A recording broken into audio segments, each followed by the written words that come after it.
Magandang good morning at good afternoon, good evening po sa inyo lahat mga kayo. Siyempre nagbabalik po ang Joe Malone TV para sa programa natin na Issue ng Bayan. Mega love shoutout sa lahat ng mga viewers natin abroad, pati na rin dito sa Pilipinas, Luzon, Visayas, Mindanao. Asan ba yung salamin ko?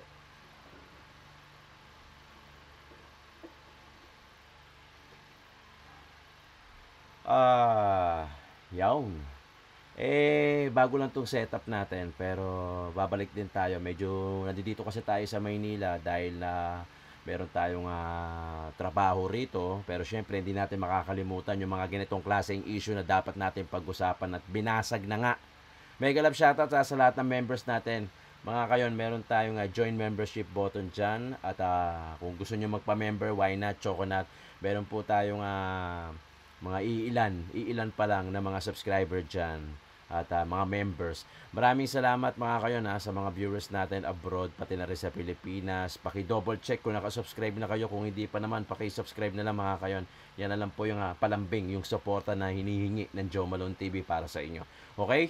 Binasag na ni Risa Hontiveros yung kanyang katahimikan at talagang nagpa-press briefing na siya. Actually, marami sila pati sila si Tolentino nag-press briefing na rin. Pwede to si Senator Risa Hontiveros siguro napikon na, di ba? Napikon na at talagang hindi na natiis dahil talagang etong si alias Rene na talagang binasag din ang katoto. Alam mo ang difference nung mga kayon? Alam niyo kung anong difference nung si alias Rene nung humarap sa Senate at si Rene na humarap sa kanyang vlog, yung kanyang mas malalaman mo na mas totoo yung huli dahil pinakita niya na yung mukha niya, 'di ba? Madali naman madali naman maging star witness lalo na kung nakatakip yung naka-face mask ka, naka-sombrero ka, naka-shades ka, naka-jacket ka, madaling maging star witness, madaling mag-fabricate ng mga kwento. Pero yung ipapakita mo yung mukha mo, tapos sasabihin mo na ganito nangyari, medyo ibang usapan yon. Medyo mahaba-haba ito, pero kailangan natin pakinggan si Senator Risa sa kanyang press briefing. Actually, mismo sa Senate, sa comment section, talagang makikita mo na binabash itong si Senator Risa. Pakinggan natin. Ilalabas namin ang mga ebidensya na patunay na nagsisinungaling siya. Si Michael ang paulit-ulit na lumapit sa aking opisina. Sinabi niya na yung pangalan. Hindi siya tinakot, hindi siya pinilit. Siya ang naghabol sa amin para magpahayag ng kanyang panig. Narito ang mga resibo. Noong December 14, 2023, he emailed my office. Uy, marunong pala mag-email. Sabi niya, quote, "Dati rin po akong worker ni Pastor Quiboloy. Tumiwalag dahil sa pang-aabuso at pananakit. Ngayon lang nagkaroon ng lakas ng loob dahil na rin sa takot. Baka ipapatay ako." Close quote. Taliwas yan sa sinasabi niyang nakumbinsi daw siya na tumestigo para mabayaran. Because we take some time to vet emails, nung pakiramdam niya ay hindi siya pinapansin, he messaged us 2 more times. Noong December 15, 2023 at January 28, 2024. Nasaan dyan ang pinilit? Muli, Siyempre, kwento mo yan, Sen Risa Talagang wala talaga dyan yung pinilit, di ba? Kanya, Diyos ko naman talaga, kita nyo yung comsec pag binasa nyo. Talagang, gumaganon pa yung mga tao. Totoo ba? Gumaganon pa yung mga nagko-comment sa kanya. siya ang una at paulit-ulit na lumapit. He freely and voluntarily offered his testimony and assistance. Pangalawa, inutusan daw si Michael na idamay at idagdag sa testimonya niya si dating Pangulong Duterte at VP Sara Duterte. Maniniwala pa ba Kalimutan kayo na ata dito? ni Michael na sa pinakaunang salaysay na siya mismo ang gumawa at nagbigay sa aking opisina, andoon na ang pangalan ng mga Duterte. Sinulat niya, Sino ba quote, tinitignan niya ron? minsan po nagvi-visit doon si former Pres Duterte at VP Sara Duterte, close quote. Siya ang nagbigay at nagsulat niyan. Again, walang pumilit. Siya ang nagkusang loob. No one paid him. No one coerced him. I cannot stress this enough. In fact, on February 7, 2024, he was the one who asked us for money. Wow! Quote, I just want to ask if her office give a financial assistant. I want to buy a new laptop. Close quote. Malinaw ang sagot namin sa kanya. Our office has a strict policy of not providing financial assistance to potential witness and witnesses. He knew that. And yet now, on video, he claims we gave him 1 million pesos. That is a lie. And he knows it. Pati sa detalye ng tinulugan, ang sinungaling niya. Wala Grabe, no? akong condominium na pagmamay-ari. Michael wasn't staying at one place. Inililipat siya sa iba't ibang safe house na inayos katulong ang religious groups at civil society. Dahil na rin sa sinabi niyang banta sa kanyang buhay. Again, mga kasama, he was moved between safe houses because he was afraid that his life was in danger. This is our system of coordinating witness safety since the Duterte years. Kung may nagbayad kay Michael, di ako magtataka kung KOJC yan. Noong February 22, 2024, umamin si Michael sa aming opisina na kinukumbinsi daw siya ng mga kakilala sa KOJC para mag-recant o magbumawi sa hearing. Sumbong niya, quote, mag-recant daw ako para mapahiya si Senrisa, especially daw yung mga nakita ko sa mga Duterte. Bibigyan daw ako ng malaking pera, itatago daw ako, at bibigyan ng magaling na abogado, close quote.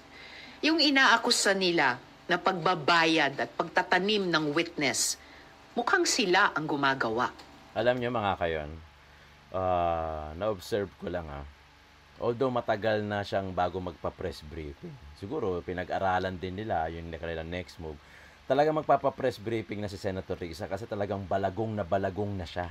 I mean, talagang pinuputakti na siya, hindi lang ng mga issue na binabato sa kanya netong ni alias Rene, ito si Michael, pati na rin yung mga political vlogger talagang binabato at talagang ginagawa na siya ng issue kaya bumawi, 'di ba? Siya ang bumawi. Talagang hindi si Michael ang nag-recant, siya ang bumawi doon kasi talagang ipit na siya, 'di ba? Kayo tatanungin ko mga kayo na, Comsec nga, sige, paki-comment nga diyan sa baba. Maniniwala ba kayo rito? The way she talk, napaka 'di ba? I-compare mo doon kay Tatay Digong versus Senator Risa. Kung sa kanilang dalawa, kanino ka mas naniniwala? Talagang, hindi na kayo bata mga kayo na. Hindi na tayo bata, hindi na tayo yung mga tipong pag binigyan ng lollipop sama ka sa akin, ito lollipop Hindi na tayo ganun. Mas wais na yung Pinoy. Mas nalalaman natin kung sino yung plastic at sa totoo. Di ba? So, sino talaga ang may modus? Ikaw. I also want to note na nag-reach out sa amin yung ilang testigo pa sa Kibuloy hearing at sinabi na handa silang patunayan na hindi sila binayaran para tumestigo. Lupit, Remember that Michael is only one of 14 witnesses na hindi nga siya ang star witness. Michael also claims that I threatened him. Yet, on June 22 and 23, 2025, just this month, just last week, Michael was the one frantically messaging my staff. Sabi niya, quote, help me, kinidnap ako at tinatakot ako ng kingdom. Dito ako kinulong sa Glory Mountain, send rescue now, close quote. We took his messages seriously. We forwarded them to the PNP in Davao for immediate action. At noong kumikilos na ang PNP, biglang lumabas ang video. Bago pa iyan, nakailang mensahe na rin si Michael na hinaharas siya ng ilang hindi kilalang individual pagkatapos ng pagdinig sa Senado. Bakit binabasa, no? Katulad iyan ng nangyari sa Farmally hearings, kung saan dokumentado namin damay na. yung pagsumbong ng witnesses na siya ay tinakot at hinaras ng kampo ng Farmally. Yan ang totoong modus nila. So this is the real pattern here. After testifying in the Senate, witnesses are harassed and threatened, and then suddenly flipped. So let's call this what it is. Witness tampering, fake news, Witness tampering psychological naman to. warfare. Galit na galit, oh, no? Ang mga kasinungalingan ay insulto sa pagdurusa at tapang ng mga witnesses. Tandaan natin, 14 sila. Mga witnesses na naglahad sa mga abusong ginawa sa kanila ni Kibuloy at ng KOJC. Sinungaling na nga, nang haharas pa. Michael exposed people who trusted the Senate with their stories. And these are people who were already afraid. Now they are in danger. Again, yan ang talagang kinagagalit ko. Hindi lang ito paninira. Those responsible for this video Yan na. crossed a line, and Magdedemanda they will yan. be held to account. Magdedemanda. Muli, I have consulted with my legal team, Yan na. and on Wednesday, we will file a complaint with the NBI. We will work with them for a full investigation into the people who created this video and the networks amplifying it. And we're not stopping there. We are preparing criminal complaints. To those behind this, you don't scare us. Wayo. But you should be scared of the truth. Galing. Because no one gets to endanger our witnesses, my staff, or harass the Senate with impunity. We will not let this slide. We will fight back. Hindi nila mapipigilan ang katotohanan. Galit na galit si Senrisa, no? Any questions from the Ayan, Senate mga media? question and answer na. Galit, to? Yes, sir. Asher po from PNP. Ma'am, are you saying Ma'am, are you saying na yung si Michael po now is pwede siyang biktima dito na ginagamit siya? Posibleng biktima rin si Michael, posibleng ginagamit siya. Pero kasabay ng pagdasal ko para sa kanyang kaligtasan, kung tulad ng takot niya, siya ay kikidnapin. Kahit pinagdarasal ko ang kanyang paglaya at kaligtasan, kailangan managot din siya sa kanyang pagsisinungaling ngayon. And ma'am, meron po rin bang feedback yung PNP about ano po yung sitwasyon niya ngayon?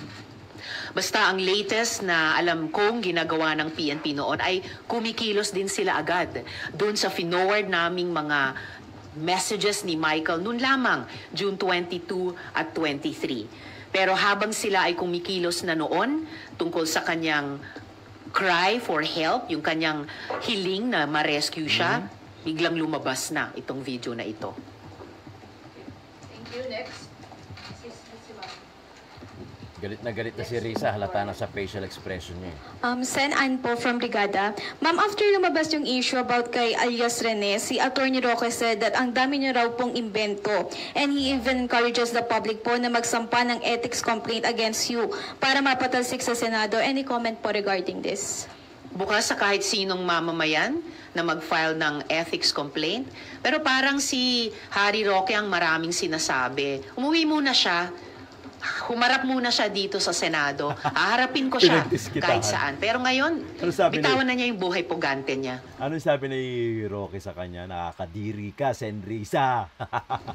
Sen, after nung call ni Sen Roque, may ilang netizen na sabi nila, baka raw kayo pinupunterya kasi baka daw natitreten for you kasi baka daw tumakbo kayo for 2028 Wala, natitreten election. Sa daw. tingin niyo po ba, may possibility po ba na may ganong angle kaya pinupunterya po kayo? Natitreaten daw.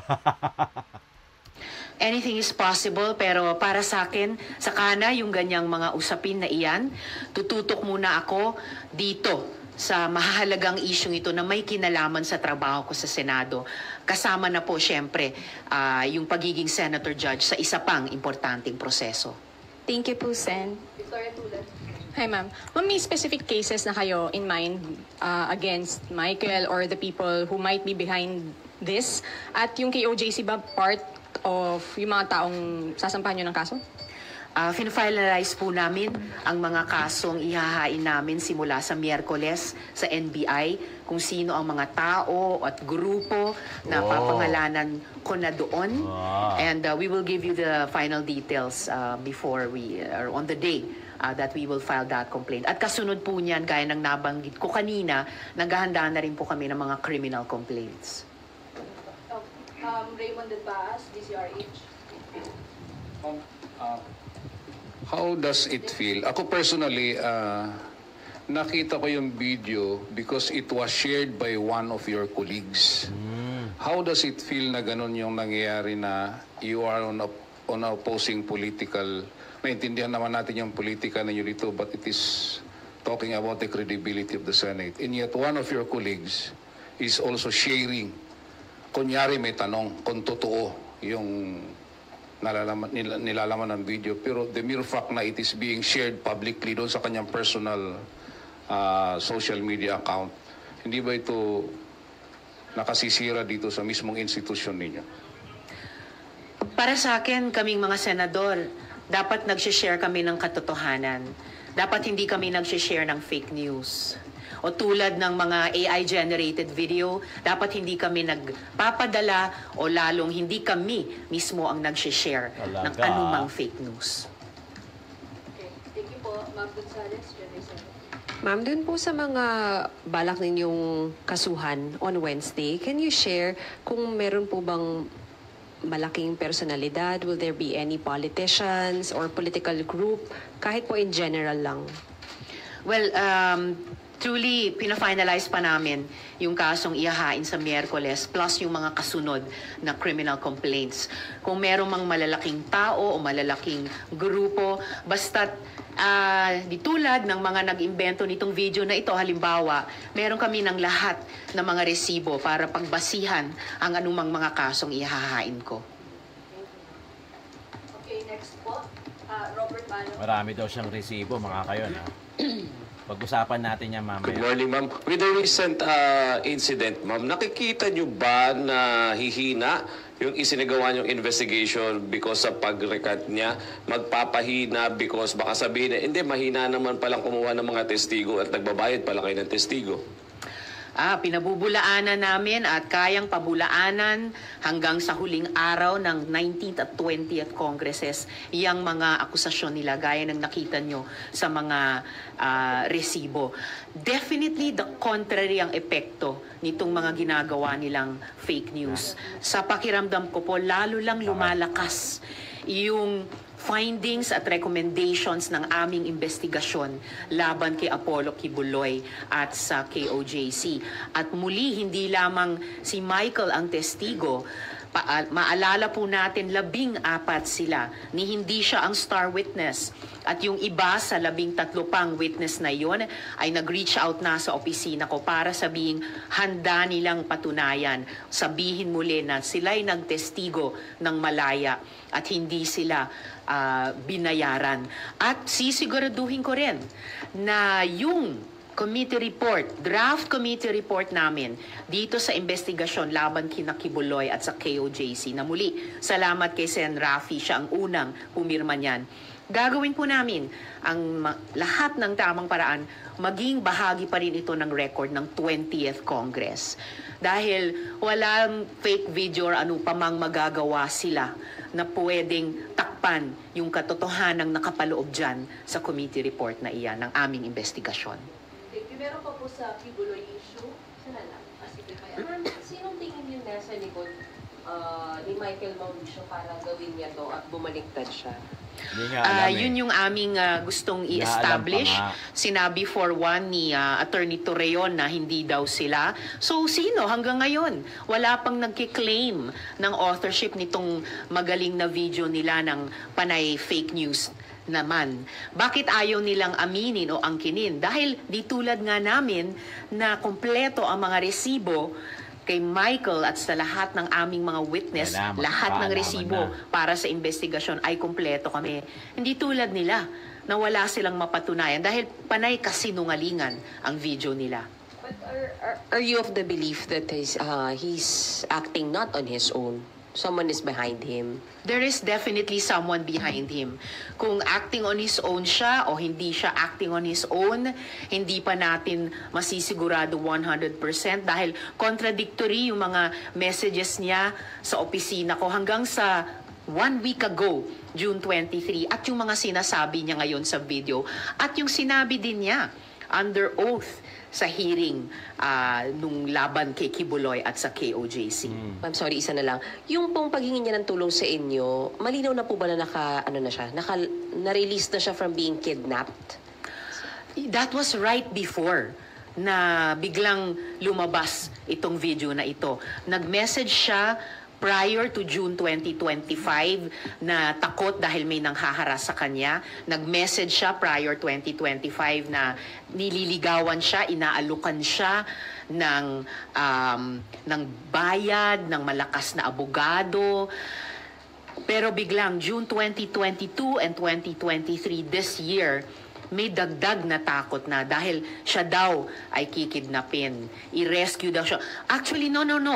Nandun na siya kasi sinabi niya doon siya dinakip sa Glory Mountain. So yung huling mga messages niya, nakidnap na siya. He was already being held against his will. Kaya humihingi na siya ng rescue. Habang kumikilos na ang PNP, batay sa finoward naming messages ni Michael sa kanila, habang kumikilos na ang PNP Davao para malamang i-rescue nga siya gaya ng kanyang hiningi, lumabas na itong fake video na ito. Thank you, Conde. Then Victoria. Ma'am, dun po sa 13 witnesses na nag-reach out to prove na kaya nilang patunayan yung sinabi ni alias Rene. Meron din po bang from KOJC na nagko-convince sa kanila na bumaliktad, i-recant yung kanilang testimony, and ano po yung ginagawa ng ating office para hindi sila bumaliktad? Well, ang pinaka-importanting trabaho ng witness protection pagkatapos magtestigo dito sa Senado, whether yung mga testigo laban kina Apollo Kibuloy at ang KOJC o kahit yung mga testigo noon laban sa family, ang pinaka-importanting proteksyon dyan ay mula sa PNP. May iba pang mga importanteng kaso, halimbawa sa EJ case, recently, sinabi ng high government official na poprotektahan sila ng gobyerno. Very good development yon para sa mga witnesses.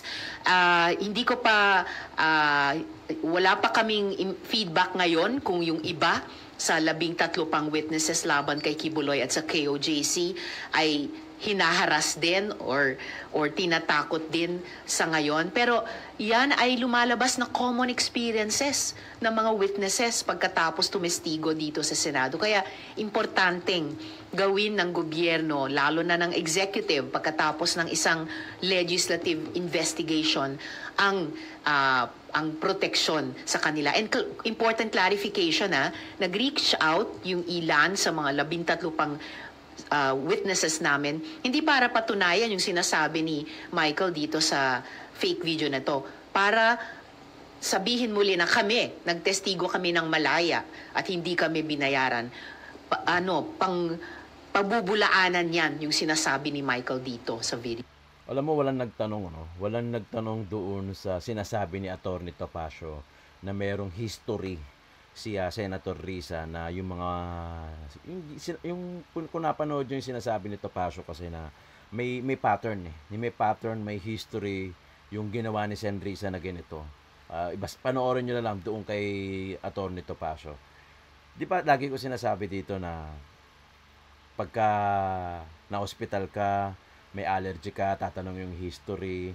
Pagka addict ka, tatanungin yung hahagilapin yung file mo, i-verify, titignan kung may history ka nga ng pag-a-addict, pagnanakaw.